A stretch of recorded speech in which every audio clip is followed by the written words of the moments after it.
আসসালামু আলাইকুম প্রিয় দর্শক, অন্য মঞ্চের আলোচনায় আপনাদের সকলকে আমন্ত্রণ জানাই। আজ আমাদের সঙ্গে আমন্ত্রিত অতিথি হিসেবে আছেন বিশিষ্ট মিডিয়া ব্যক্তিত্ব এবং চিকিৎসক ডক্টর আব্দুল নূর তুষার। জনাব আব্দুল নূর তুষার, আপনাকে আমাদের অনুষ্ঠানে স্বাগত জানাচ্ছি। ধন্যবাদ। জনাব আব্দুল নূর তুষার, আপনি জানেন আজকে সারাদিন অনেক ঘটনা ঘটেছে, কিন্তু সবচেয়ে বড় ঘটনা হলো জুমা নামাজের পর দুপুর 2টোর দিকে ইনকিলাব মঞ্চের মুখপাত্র ওসমান হাদিকে গুলি করা হয়েছে এবং সেই গুলি তার মাথা ভেদ করে চলে গিয়েছে। ঢাকা মেডিকেল কলেজে নেওয়া হয়েছে, তারপরে আত্মীয় স্বজনদের অনুরোধে তাকে এবার কেয়ারে নেওয়া হয়েছে এবং তার জীবন সংকটাপন্ন। এই ঘটনাটা এমন একটা সময় ঘটলো যেদিন নির্বাচনের তফসিল ঘোষণা করা হলো, তার ঠিক পরের দিন। কি বুঝতেছেন, কি মনে হচ্ছে আপনার কাছে? সবাই যে ধরনের আশঙ্কা প্রকাশ করেছিল সেই আশঙ্কা মিথ্যা হোক, এটাই আমরা সবাই চেয়েছি, যে নির্বাচনকে সামনে রেখে সহিংসতা হবে। তো হাদির এই ঘটনাটি আমাদেরকে অত্যন্ত শঙ্কিত করেছে এবং একই সঙ্গে আইন শৃঙ্খলা রক্ষা এই সরকারের দুর্বলতাকেও তুলে ধরেছে।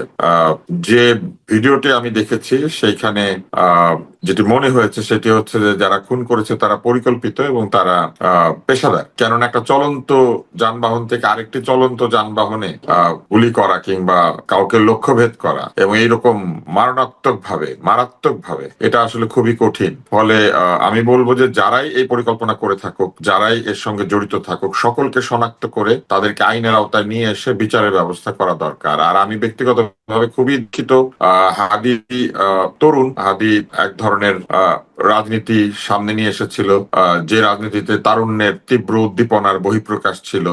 টকশোতে তার সঙ্গে আমি 2-3টি টকশোতে আমি হাজির হয়েছি এবং দেখেছি যে সে এমনিতে হাস্যোজ্জ্বল এবং অত্যন্ত সজ্জন ব্যক্তি, সুন্দর করে কথা বলে। এখন টেলিভিশনে রাজনীতির প্রয়োজনে নানান রকম কথা তাদেরকে বলতে হয়, কিন্তু আমার কাছে মনে হচ্ছে যে একজন তরুণ প্রতিশ্রুতিশীল রাজনীতিবিদ, তার গড়ে ওঠার লম্বা সময় সামনে ছিল এবং এই লম্বা সময়ে সে আরো পরিণত হতো, আরো শুদ্ধ হতো এবং একটা সময় হয়তো বাংলাদেশকে সত্যি সত্যি এরকম হাদির মতো ছেলেরা নেতৃত্ব দিত।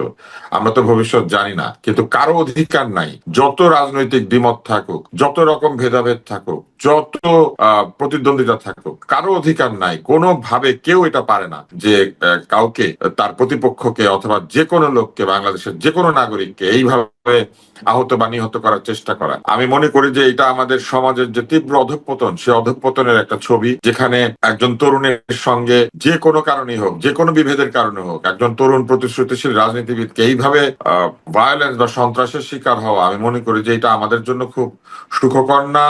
এটা একটা অশনি সংকেত, এটা একটা বিপদ সংকেত। এইভাবে যদি চলে তাহলে মানুষ কিভাবে রাজনীতি করবে, কিভাবে কথা বলবে, কিভাবে একে অন্যের সাথে প্রতিদ্বন্দ্বিতা করবে? রাজনীতি মানেই হচ্ছে প্রতিদ্বন্দ্বিতা, আদর্শের প্রতিদ্বন্দ্বিতা, যুক্তির প্রতিদ্বন্দ্বিতা, নীতির প্রতিদ্বন্দ্বিতা। আমি কোনো ভাষা খুঁজে পাই না যে কিভাবে কারা এই কাজটি করতে পারে, এত নিষ্ঠুর, এত নির্দয়, এত জঘন্য। আমি এটা নিন্দা জানানোর আসলে ভাষা নাই, আমি শাস্তি দাবি করি। আমার ধারণা যে আপনিও এর সাথে একমত হবেন।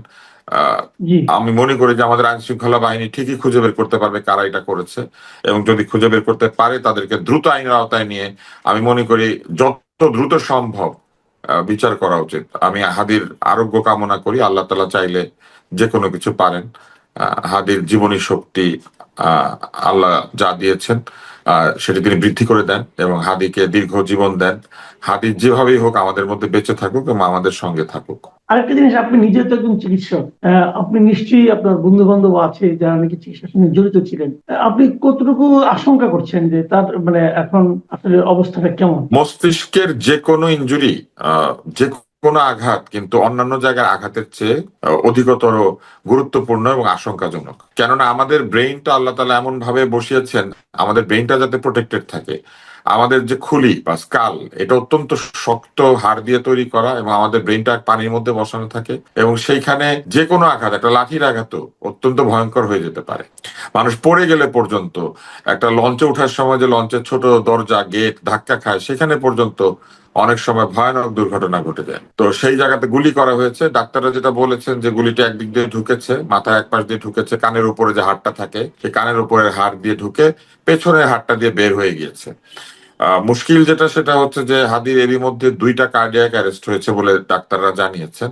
যদিও তাকে রিভাইভ করা সম্ভব হয়েছে, কিন্তু 2টা কার্ডিয়াক অ্যারেস্ট হওয়া মানে হাদির হার্ট বন্ধ হয়ে যেতে গিয়েছিল। তো এই সবকিছু বিবেচনায় নিয়ে ডাক্তাররা ভালো বলতে পারবেন যে তার কি অবস্থা আছে। তবে একটা পরীক্ষা আছে যেটাকে সেন্সিটিভ, মানে এক ধরনের স্নায়ুর একটা পরীক্ষা আছে, সেই পরীক্ষায় হাদির পারফরমেন্স অনেক লো ছিল। কিন্তু এটা আসলে ব্রেন ইনজুরি থাকলে হতে পারে, ধীরে ধীরে এটা আবার বাড়তেও পারে। এবং একই সাথে ডাক্তাররা যে চিকিৎসাটা করেছেন এটা একদম আধুনিক চিকিৎসা। তারা প্রথমে খুলির হাড়টা সরিয়ে ফেলেছেন যাতে করে এই গুলির আঘাতে ব্রেনে যেহেতু ইনজুরি হয়েছে সেখানে ইডিমা হবে, অর্থাৎ ব্রেনটা ফুলে যাবে, ভেতরে পানি জমবে, রক্তক্ষরণ হবে।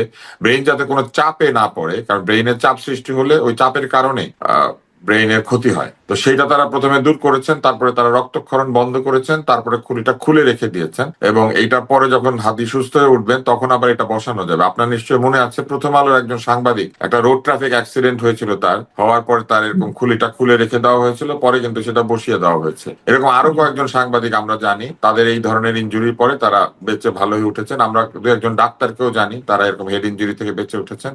আমরা আশা করি হাদি ভালো হয়ে উঠবেন, এতটুকু আমরা আশা করি এবং প্রার্থনা করি। তবে যে ধরনের বর্ণনা দেওয়া হয়েছে তাতে কিন্তু অত্যন্ত গুরুতর আঘাত এবং এটা অত্যন্ত আশঙ্কাজনক অবস্থায় হাদি আছেন। আচ্ছা, আপনি বললেন একটা কথা যে আপনার কাছে মনে হয়েছে এটা একটা পরিকল্পিত ঘটনা। তো পরিকল্পিত এটা ঘটনা যদি এটা মনে হয়েছে এই কারণে আপনি দেখেন যে হতে পারে। তারা তো জানতো নিশ্চয়ই যে হাদি এই জায়গাটা দিয়ে যাচ্ছে এবং তারা পাশে এসেছে, মোটরসাইকেলে চড়েছে, নিজেদেরকে আড়াল করেছে এবং তারা এই যে গুলিটা করেছে এটা তো হত্যার উদ্দেশ্যে, কারণ হত্যার উদ্দেশ্যে গুলি কেউ মাথায় করতে পারে, তা না হলে এইভাবে তো করার কথা না।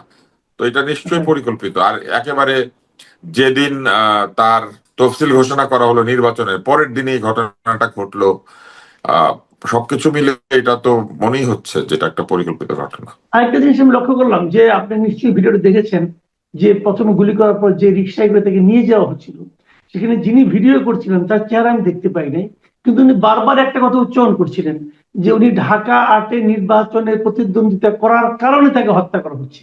এবং তারপর আমরা আরেকটা জিনিস দেখলাম যে মেডিকেল কলেজে যখন নাকি মির্জা আব্বাস তাকে দেখতে গেলেন তখন তার সঙ্গেও বেশ দুর্ব্যবহার করা হলো, ওখানে বেশি মানে তাকে দোও দেওয়া হলো। তো এইটা এটা সব মিলিয়ে আসলে সম্পূর্ণ রাজনৈতিক সমর্থকরা পরিকল্পিত। এরকম করে, সমর্থকরা এরকম করে কামাল ভাই, কারণ সমর্থকদের তো প্রবল আবেগ থাকবে এই সময়টাতে এবং যে যা বলবে তারা সেটাই বিশ্বাস করবে বা তারা একটা শত্রু খুঁজে বের করার চেষ্টা করবে।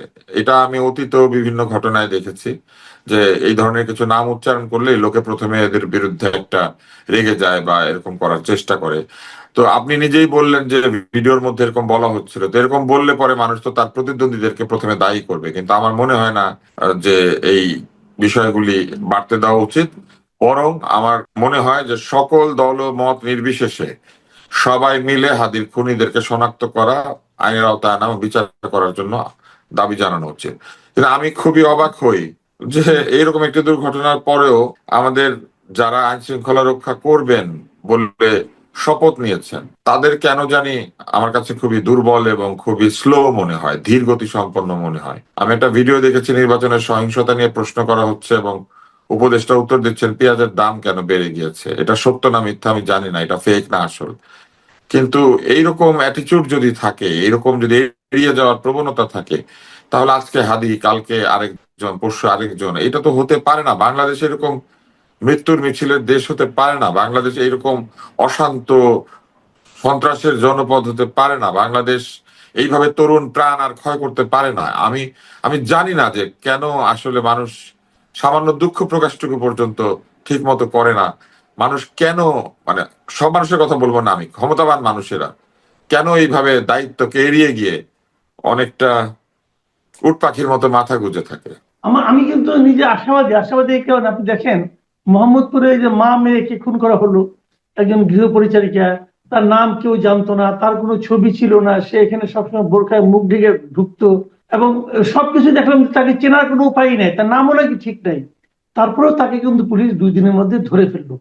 তো ওটা যদি পারে তাহলে এটা না পারার কোনো কারণ আছে বলে কিন্তু আমার কাছে মনে হয়। আমি আশাবাদী হতে চাই, করা আশাবাদী উচিত, হতে আমি চাই। আশাবাদী হতে চাই। আমি মনে করি আমাদের পুলিশ খুবই ওয়েল ট্রেন্ড এবং খুবই একটি শক্তিশালী বাহিনী।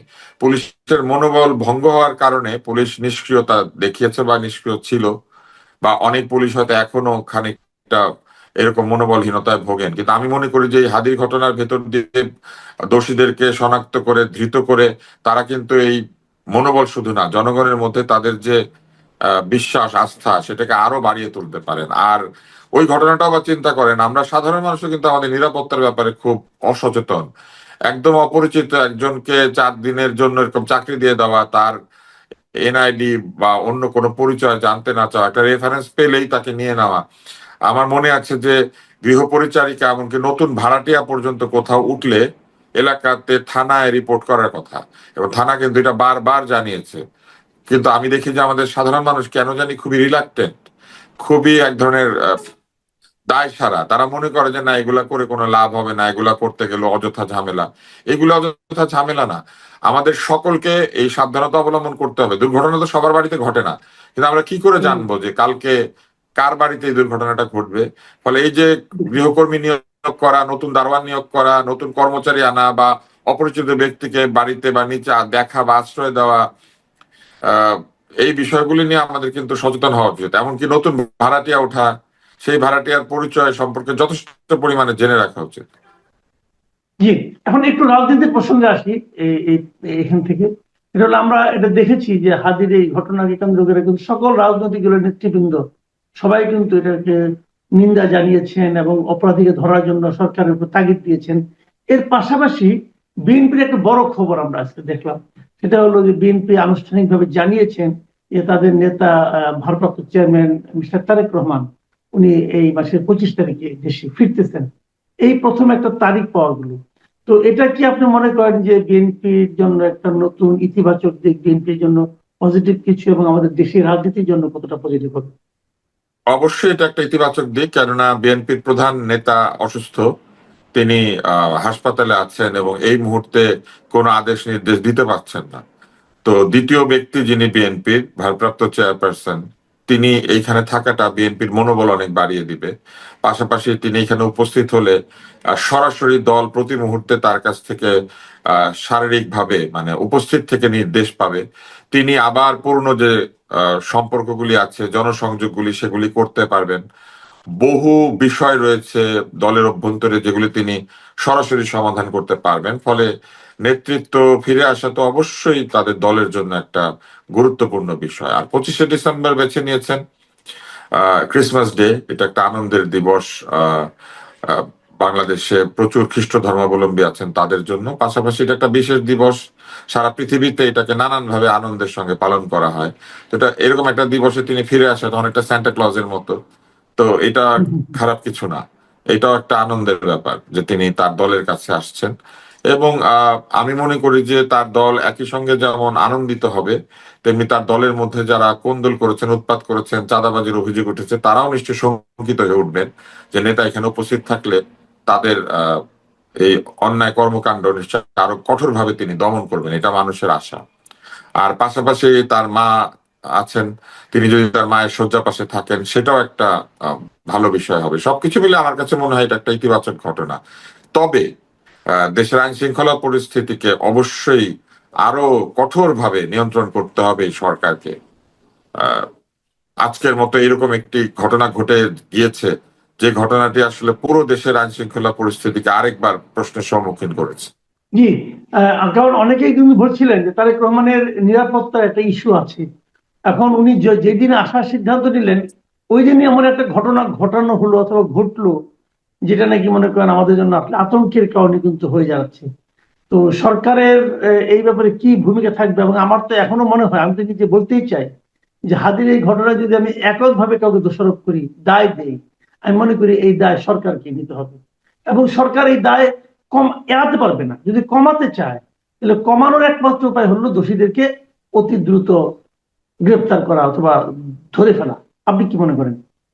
দেশের আইন শৃঙ্খলা দেশের আইন শৃঙ্খলা পরিস্থিতি এখন এইরকম যে আমি এটাও বুঝি না যে যারা নিশ্চিত প্রার্থী এদের জন্য একটা গার্ডের ব্যবস্থা করতে কি অসুবিধা। এত এত গানম্যান দেয়, এত লোককে এত নানা রকম নিরাপত্তা দেয় সরকার। আমি হুম। তো মনে করি যে হাদির পাশে একজন দেহরক্ষী সরকারি ভাবে থাকা উচিত ছিল, একজন বা দুইজন। একেবারে নিরাপত্তাহীন ভাবে সবার সামনে আহ হাদি গিয়েছে। আহ, দেশের এত বড় একটা নির্বাচন হবে এবং সেখানে প্রার্থীদের নিরাপত্তা তো একটা খুবই গুরুত্বপূর্ণ বিষয়, এবং না, প্রার্থীরা যখন আপনি আরেকটা জিনিস জনসংযোগ খেয়াল করবেন, করছে। হাদি কিন্তু বলেছিল গত নভেম্বর মাসে, সে বলেছিল যে তাকে নাকি 30 বার ফোনে হুমকি দেওয়া হয়েছিল। তো বলা হলে এটা তো সরকারের উচিত ছিল তাকে একটা সাপোর্ট দেওয়া। আমি তো পুরো বিষয়টা জানি না। নিয়মতান্ত্রিক ভাবে হাদি যেটা করতে পারতো, পুলিশের কাছ থেকে নিরাপত্তা চাইতে পারতো, সরকারকে চাপ দিতে পারতো, হয়তো সে এটা মনে করে নাই।